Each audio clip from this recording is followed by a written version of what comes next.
Straight ahead on 12 News, redevelopment at long last, why Brooklyn Center officials are expressing relief. Then a tribute in Brooklyn Center to a man who died from the Ebola virus outbreak. This would be something he would be very proud of. The legacy his family plans to leave behind. But first, it is a very key redevelopment parcel.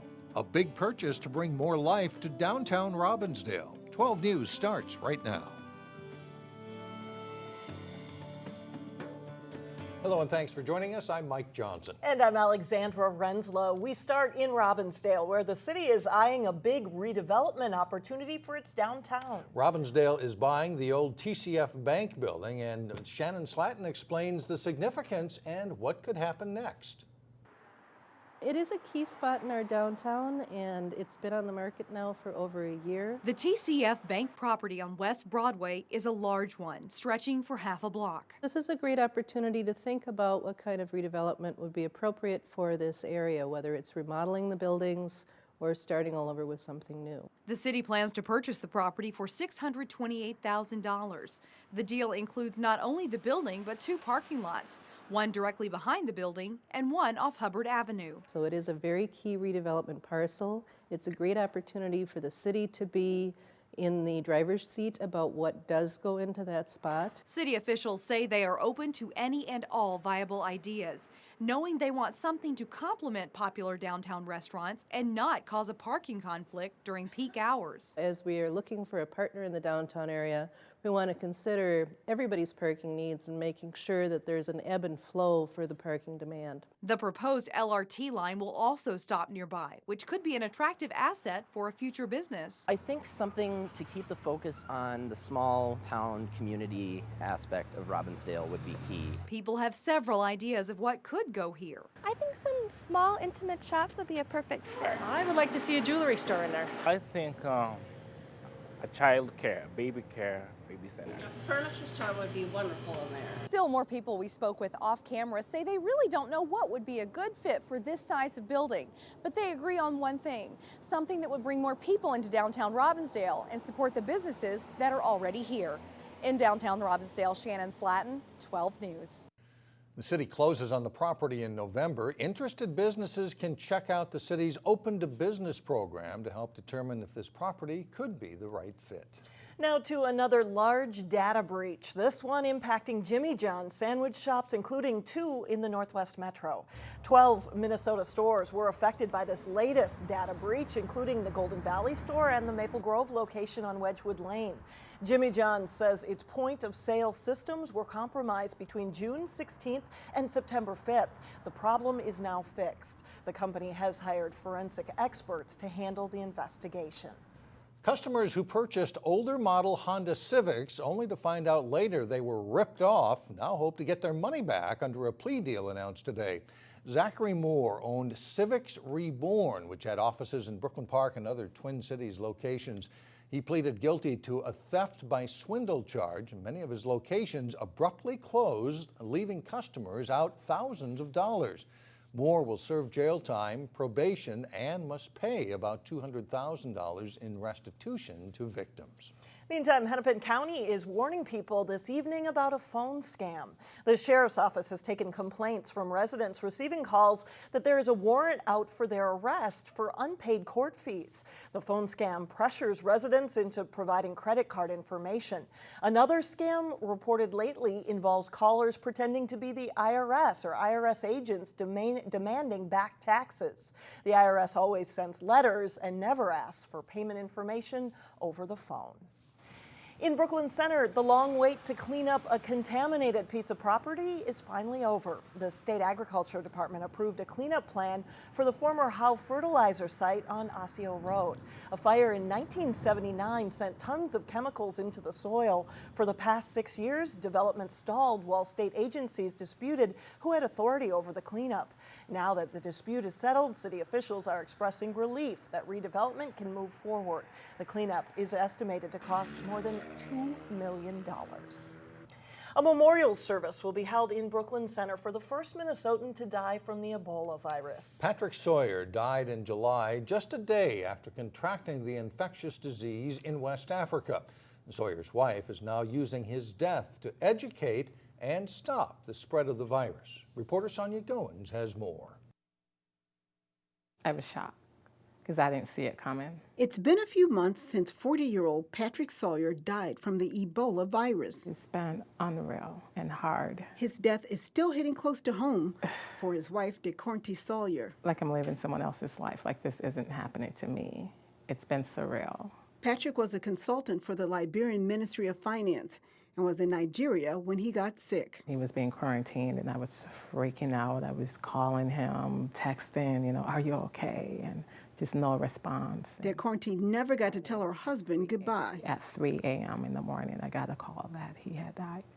The couple's 3 little girls are too young to understand why daddy's never coming home again. It's been challenging. According to the Centers for Disease Control, the virus could potentially infect 1.4 million people in Liberia and Sierra Leone by the end of January. That's insane. That blows my mind, and that makes me say we need to wake up. DeCornty says she couldn't sit back any longer and watch people die. I've started the Kofa Foundation. Now, it's a nonprofit organization that's geared towards helping to eradicate Ebola. The group will focus on surviving family members. So these are some examples of what we're asking folks to help collect. The Kofa Foundation will also send supplies to Liberia. Hand sanitizers, Clorox, facial masks. DeCornty is also holding a memorial service for Patrick and all the other victims. There's no way he would want something just for him when so many people are affected by the same thing. So this would be something he would be very proud of. Sonia Goins, 12 News. The memorial service will be held Saturday at noon at the Brookdale Christian Center in Brooklyn Center. A reception and launch of the Kofa Foundation will be held after the service. Coming up, what helped turn around a Park Center student's life? He is this week's Standout student, and you'll meet him up next. And then a little bit later in sports, Maple Grove gets set to battle Totino-Grace in a matchup of football unbeatens. But first, it sure doesn't feel like fall. Temperatures in the 80s aren't out of the question on Friday.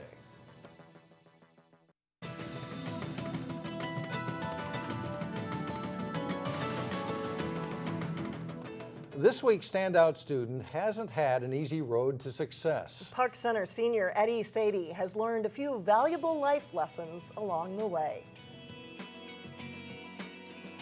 You guys are going to be reading Beloved. Now, I want to talk a little bit about the author here first. It's fitting to find Park Center senior Saydee in English class. Eddie is a really inquisitive kid. I just like the way you can express yourself through writing. His story is worth telling. He's super smart. And he's analytical. A leader in the classroom. Give it off to Saydee. Saydee going for the long ball. And the star on the soccer field. Osseo gives it right back. Here's Saydee now. Eddie was headed in a different direction not so long ago. A couple years ago, just 10th grade even, making bad decisions. Here, my mom, she was out in Philly, and she even sent for me to go out there because she thought that I wasn't gonna do the right thing over here. Eddie left Park Center, headed to the East Coast, and when he returned junior year, a connection with the Mormon church changed everything. When I met the missionaries and things started to turn around and I started to go to church more often and actually have a purpose and actually think before I make decisions. This will get him ready for conference battle. Now captain of the soccer team and an all-conference and all-state pick last year, Eddie has earned the respect of his teammates and earned a scholarship to play soccer next year at San Jose State. I always tell my teammates, no good thing comes easy. He's well respected with his peers, very well respected. The students in class look up to him, and they listen when he talks. This 17-year-old now leads with the experience of knowing that a new path is always possible. If it's gonna work out, it's gonna be hard. So temptation's gonna be there, and you might seem to give up, but just don't ever give up. Eddie plans to study business next year at San Jose State University. Coming up, a book purchase that isn't expensive and one you can feel good about. And then first in sports, the Osseo football team prepares to play Anoka on homecoming night Friday. John Jacobson has a preview of the big game when we come back. John Jacobson with Sports Now, and if you need something to do on Friday night, consider this football game. This could be a pretty good matchup. A lot of good ones, but yeah, Maple Grove, Totino-Grace, 2 unbeaten teams. That should be a great one. It's becoming a trend. Maple Grove's football team was 10-1 last season, and they've started the 2014 season with a 4-0 mark. But the Crimson should get a tough test Friday for their homecoming game. They face another unbeaten team, Totino-Grace, for the first time. Maple Grove guys know it'll take a good effort to beat a team that's been one of the state's best programs for a long time. Yeah, we're really excited to play one of those top teams that gets into the state tournament every year, so we're really excited for that. They're always there late November every year. Coach Ferguson does such a great job with them, and he's such a great coach. And those kids just play hard all the time. They got an unbelievable running game, and they're going to be a tough opponent, but it's just fun to have a team that's that reputable on their field. Maple Grove is averaging better than 37 points per game while allowing just over 10 points. They average 263 yards rushing and are giving up just 44 per game. It's been a good first half of the season, but the Crimson say they are still improving. I think we played well, but I think there's for sure some places where we can improve. And if we just keep getting better, hopefully we can keep riding the momentum throughout the year. We have gotten progressively better week by week, and that's kind of our goal. We just want to get better and better and better, so when we get to playoff time, which is truly our goal, that we're playing the best we possibly can be. Totino-Grace and Maple Grove kick off at 7 o'clock Friday night at Maple Grove. Meanwhile, at Osseo, the Orioles are coming off a one-sided conference win. Osseo beat Northwest Suburban newcomer Spring Lake Park 47-13 behind a strong defensive effort and 295 yards rushing from Prince Crua. That game followed two losses to Lake Conference teams Minnetonka and Eden Prairie, so the win over the Panthers was huge. It was our first game when the school started against all our fans here, and our fans are here to support us. And, it was a team that took TG all the way to overtime. So, it made us feel a lot better. I was excited that we won. We're playing better as a team, as a whole. Unlike the week before, we were kind of undisciplined, not playing as a team. This game, we build more trust. We had more trust in each other, and we're just ready to play. I was really excited for our defense. That's a tough offense to stop. I don't think anybody's ever shut them down like that in a lot of years, and we did a nice job there. And defensively, they haven't given up 30 points in 5 years, and for our kids to not punt all night long was a really cool thing for our kids. It's homecoming week at Osseo as the Orioles prepare to play Anoka. Head coach Darren Lampker admits to not being a big fan of homecoming early in his coaching career, but he's come around to it. I've started to get better. I let the kids do their thing. Go on the homecoming parade, ride the thing at halftime. It's a once-in-a-lifetime ideal. I just laugh at some people that don't let their kids ride on the float. Are you really going to teach them that much at halftime? I don't think I have that much important to say. The Orioles host Anoka at 7 o'clock Friday at John Hanson Stadium at Carlton Field. In addition, 6 new members to the Osseo Athletic Hall of Fame will be inducted at the game. Armstrong's volleyball team entered Wednesday at 5-2 in Northwest Suburban Conference matches. The Falcons didn't have one of their better nights, though, Wednesday at Spring Lake Park. Off the Spring Lake Park serve, Armstrong's Kelsey Ripberger sets to Abby Fireeisen for the cross-court shot, an early lead. But Spring Lake Park comes on strong. They go to P.R. Onstad from the left side, and she wipes it off the blocker for a point, and the Panthers win the first set 25-20. Armstrong struggles with serve receive in the second set. An ace here for Bailey Israelson for a point, and off an Armstrong serve. The Panthers will get into their offense quickly, and Selena Berry delivers a kill. And Spring Lake Park wins 25-12. They go up 2-0.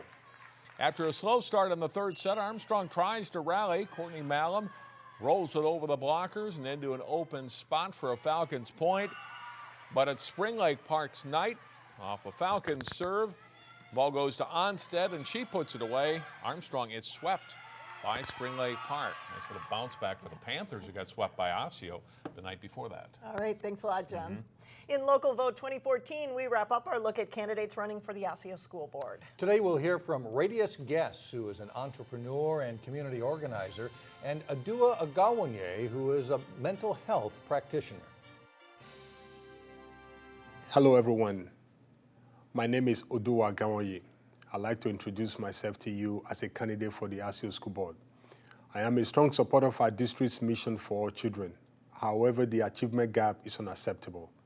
As a parent with children in this district, like many of you, one of the things I pay special attention to is the education of my children.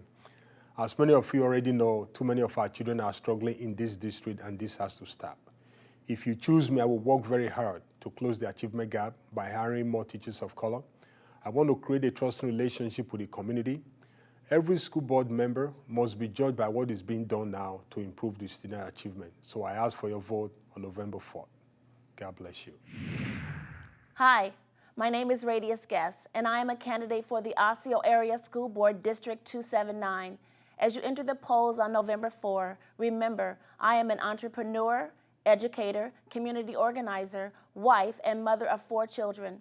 My children have attended Maple Grove Junior and Senior High School, Oakview, and Cedar Island Elementary Schools. I have held numerous educational leadership positions. Unless we raise teacher salaries, there is little hope that we will attract the quality and quantity of teaching candidates that our schools will need in the very near future. I am the only choice for education. Vote yes for Guest on November 4th. Colette Guyot-Hempel is also running for Osseo School Board, but her work schedule did not allow her to record a candidate profile. Still ahead, the place where you just may find your next great read. When we come back, find out about a unique book sale taking place in Brooklyn Center. We'll be right back.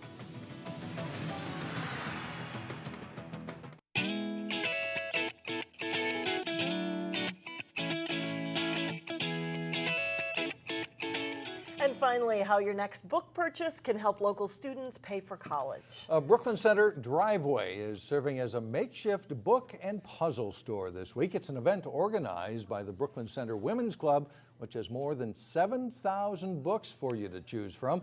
All of the books are $1 a piece, and the proceeds benefit the club's scholarship fund, which awards 2 $1,000 scholarships to girls graduating from local high schools. Most of the young women that apply are people that have come from another country. And they come to this country and they do not have the wherewithal to go to college because their parents are struggling. And so we like to help people that don't have the funds to go to college from their own parents. The sale runs from 9 a.m. to 4 p.m. and is located at 6319 Unity Avenue North in Brooklyn Center. There's still time to get there because Friday is the final day, and they'll be open until 4 o'clock on Friday. It's a lot of books. That's a lot of books, and for a buck. That's right. Yeah, you can't beat it. That's it for now. Thanks so much for joining us, everyone. Community Corner is coming up next. We'll see you back here tomorrow at 4.